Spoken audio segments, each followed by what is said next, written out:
Hello, everybody. We are here at Indo-Indians Extraordinary Women Award, which celebrates the power, passion, and impact of women. There are some extraordinary women who do this. Every woman holds the values and strength, but some go beyond the ordinary, shaping lives, inspiring a change, and leaving an extraordinary impact in other fields and other people's lives. This prestigious award program recognizes those exceptional women who have made significant contributions to enhancing the quality of life in Indonesia. We today have with us Julia Suryakusuma. She has been awarded for social impact by the Indo-Indians for all her work. Let me share a little brief about her. Julia Suryakusuma is a renowned Indonesian journalist, author, and a social commentator, widely recognized for her fearless advocacy on gender equality, democracy, and social justice. With a career spanning decades, she has been at the forefront of critical discourse, challenging societal norms and shedding light on pressing issues through her thought-provoking writings. Often referred to as an Indonesia's most provocative columnist, Julia's work has appeared in leading national and international publications where she critiques political structures, cultural biases, and gender disparities. Her book, Sex, Power, and Nation, is considered a seminal work on feminism and nationalism in Indonesia, cementing her influence as a trailblazer in media and activism. Beyond journalism, Julia is deeply engaged in social impact initiatives, using her platform to advocate for human rights, freedom of expression, and women empowerment. Wow, she is committed to a lot of causes and a truly well-deserving contender for the Indo-Indians Extraordinary Women Award for Social Impact. Welcome, Julia. Welcome to the show and heartiest congratulations. Thank you. Well, Julia, you have been called Indonesia's most provocative columnist. When I read that, my eyes popped out and I was like, wow, that's really something. How did this title come about and how do you feel about it? Well, it came about because I'm considered to deal with taboo subjects, whether they be about sexuality or political issues, for example, relating to Indonesian statehood and 1965, 1966, the so-called attempted communist coup, East Timor, Aceh, Papua. These are all very sensitive topics. Sexuality itself is still it's becoming better now, but yes, still a taboo. But in a way, I started sexuality studies by through my guest editorship of Prisma. That's a social science journal, which was founded in 1971. And I did an issue on sexuality and power. Before that, sexuality and even gender actually was not considered a serious subject. Okay. Julia, can you share a brief view about yourself? How did you get into journalism? What was it like growing up? Is this what you wanted to do? How did you get into all this? And why this working for a cause and an impact? What motivates you? And is this a passion now? I think I became a feminist at the age of 6 when wow. even before I knew what the term meant. And that was due to discrimination within my own family, because when I was 6, my brother was born, and it was obvious that my parents thought that my brother was better than me. And so that's when I said, okay, I'll show them that I'll be better than their precious son. And it was quite easy because I was gifted intelligence and talent, and also bravery. One of the things that my mother used to admonish me for was, jangan terlalu berani, don't be so brave, don't be so brave and bold. Don't be so bold. Yeah. And this has been directed to me since then. Since I was a child, I was always told not to be too too daring or too bold. I think it's partly because I'm a woman. Women are supposed to be Yeah. docile and obedient. Yeah. So actually, I have a bit of a problem with being boxed as a feminist, because of course I am a feminist, but the box tends to be very small, and Yeah. and I don't deal just with gender issues. It's in the context. It's a wider, broader social and political context, because my education is actually in sociology and politics. I Okay. never studied gender. I never studied gender, but so many people learn about gender and sexuality from my work. That's lovely. That's lovely. And I'm glad to hear that, because a lot of girls at that age, especially with another sex in the family, a brother or a cousin, feel probably that. And wow, so it's looking at it very positively, and you've made a big impact. You know, Indo-Indian has recognized you for your immense social impact. How does that make you feel? Is it like adding more responsibility on your shoulders? Really, I think I've had this responsibility since I was little, because Yeah.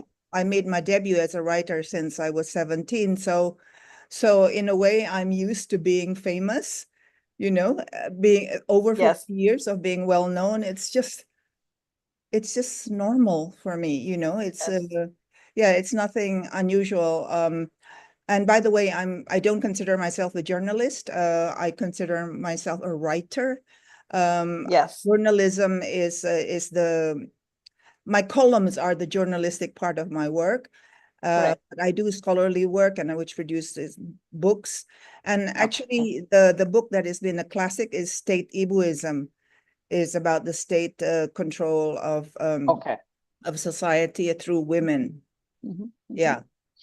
So, Julia, you've done this book called Sex, Power, and Nation, which is like a groundbreaking book. It's the name itself, the title itself, Yes. and also the content. What was the driving force that, made you write? And what do you think has been the impact that you perceive? Uh, Well, actually, I think that my life has been a series of accidents, and which to me says that there's destiny behind the things that are happening in my life, because I didn't set out to be famous. I didn't set out to make an impact. I just did what I thought was right. And I think there's something I should mention. I think I was a born rebel. I always question things. Um, Sex, Power, Nation is the title of an anthology of a collection of my writings, and it was, again, by accident. A publisher, noticed my writings and said I should compile them into an anthology. So that was in 2004. But my most classic work, the work that is considered classic, is State Ibuism. It's yes. state motherism, the social construction of womanhood in New Order Indonesia under the authoritarian state from 1966 to 1998. I worked on it in the mid-80s, but it continues to be relevant because it still contains the elements of control of women, Yes. how women should be like this and like that, the way they should behave, the way they should dress.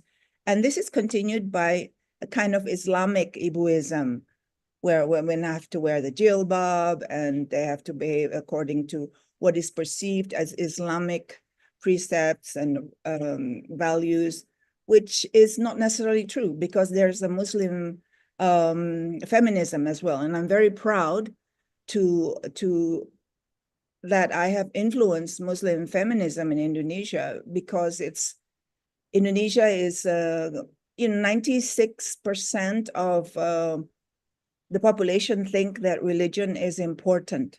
So we Yeah. have to speak in that language of religion to be able to be accepted. Yes.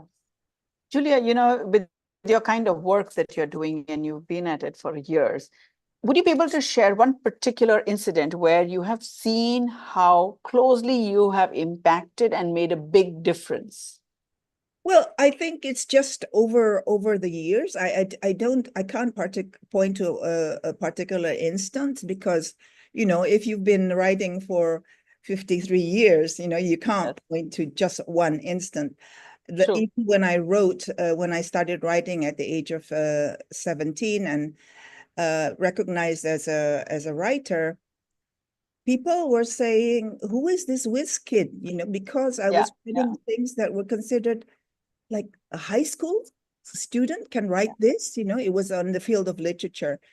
And then later on, I was asked to be guest editor of Prisma, the very prominent social science journal, in 1981, and it managed to demasculinize um, social sciences because, as I said, gender, women were not considered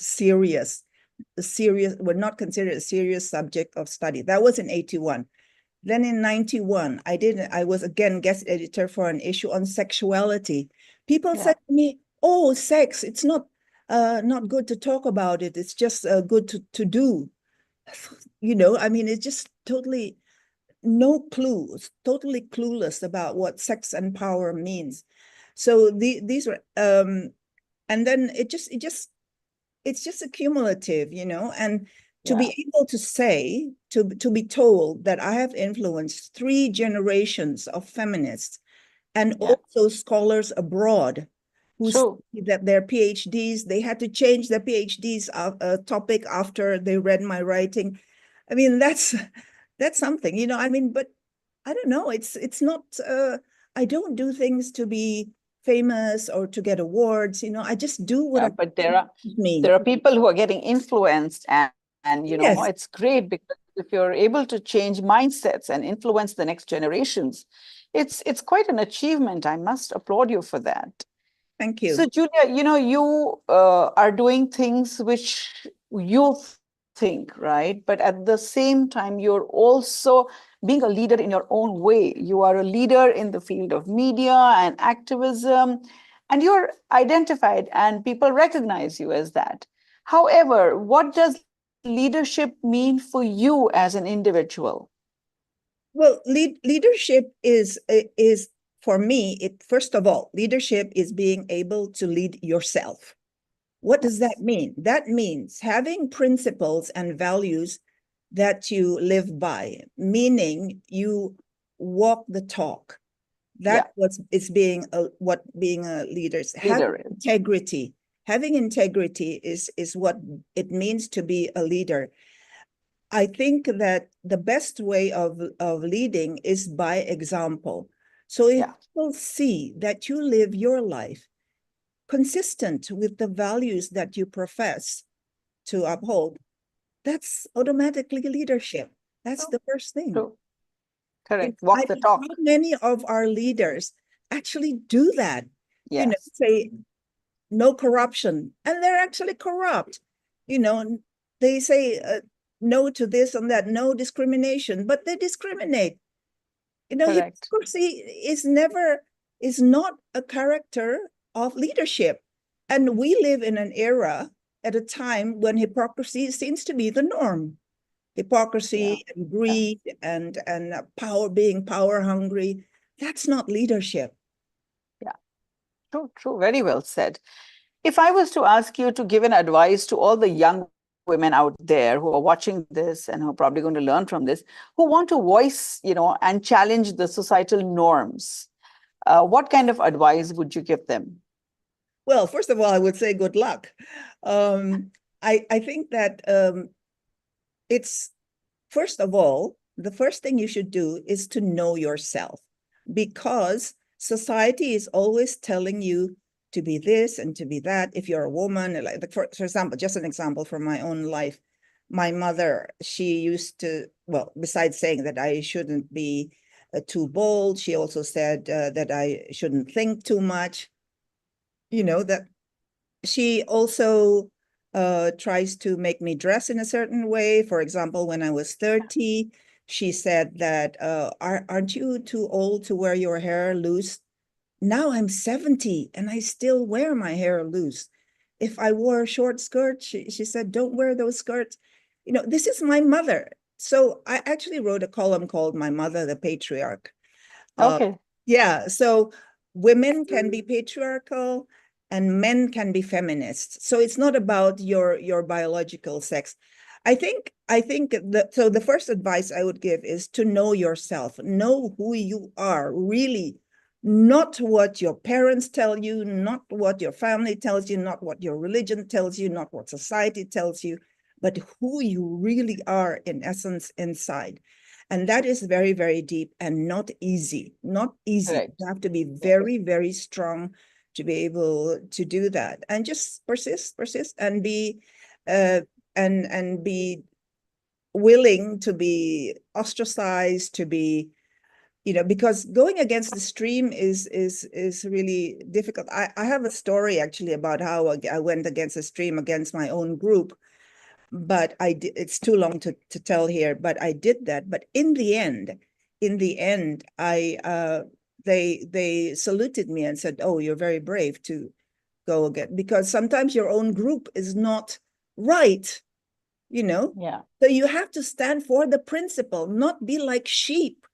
It's sheep who just follow, you know, that's what being a leader is following your conscience, following your heart, of following what you truly believe in. So that's exactly what we are celebrating, Julia. You went against the normal tide. You went and did what you believed in. You had faith in yourself. You had confidence in yourself. And today we are here to applaud that. So much as you rightly said, people are not on your side and do not understand. But if you believe in it strongly and have faith in yourself and the confidence, go ahead and do it. And then the world will applaud you. Well, not just applaud me. I feel that not just applaud me, but also I feel that I get so much love. I get so much love. And that is such an amazing feeling. Yes. I think that's the You're best reward. also a change maker in your own way, Julia. You have paved the way for a lot of people who did not have probably that much courage as you did in your times, and now it's a different world. So you are also a role model for a lot of people. Well, Now, why if also? I Why were do you say also? I am. I just am. You don't have to say also. Yes, yes. So no, also in the sense that besides, you are paving way for other people and giving them encouragement, you also become a role model for young girls who probably are just venturing on this journey. It's very Yes. early for them. However, when they read your articles, when they read your book, when they hear your stories, it's very encouraging for them, and it gives them that little push. Okay, I can do it too. Let me try. So Yes. that belief becomes even more reinforced. Yeah, that's true. Yeah. So if I was to ask you, how do you see the role of media evolving in shaping a social consciousness, particularly for women, their rights and democracy? Women have always been told, as you said, you have this particular role to do, don't do this. How do you think media is, or trying to, is it encouraging a newer role or an equal platform? How do you think media is? Well, obviously, media has a very big role in shaping our ideas and our values. And but media is also an industry, so it Yes, wants to sell, and sometimes or often you don't sell when you go against the stream. So correct. especially now with social media, you rely on clickbaits, and there's no time to for depth of thinking or all that. And gender stereotypes are the most difficult to change and the most deeply ingrained. When I was a student of sociology in London between 1976 and 79, my favorite topic was ideology. Why? Because ideology is about mindsets. And Yes, ideology works best when it is unconscious. And gender ideology is unconscious or subconscious. For example, within the democracy movement, the men are also still one male activist called me a feminist fundamentalist. Now, the implication is like, if you say you're a Muslim fundamentalist, it means you're a terrorist, right? So Yeah. I'm a terrorist. So I'm a terrorist. So yeah, I think generally speaking, women are portrayed in the media as being weak, as being submissive, and they have to subscribe to certain domestic roles and all that.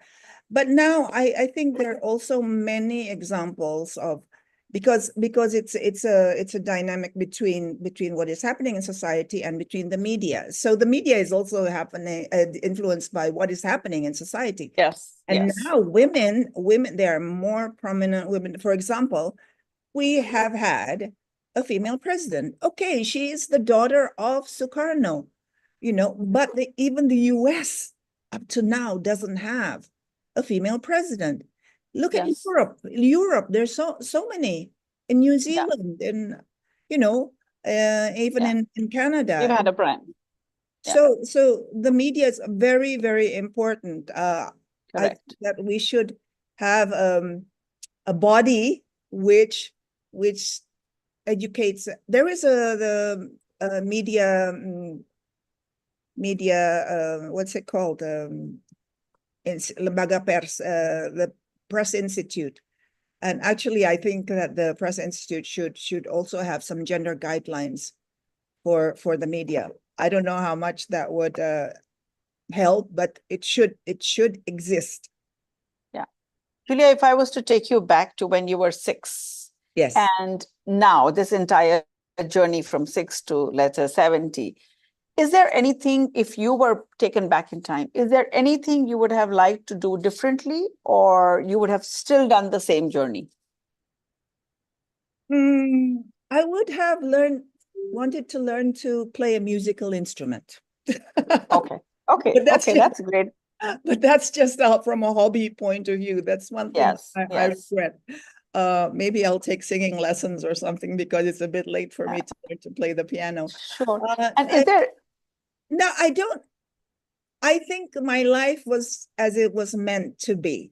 I Very cool. really don't have any regrets. I really don't have any regrets. Now, I think that I really love being an older woman. I love being 70 because I'm free of all the hang-ups I had when I was younger, and I have overcome my intergenerational trauma, all the traumas.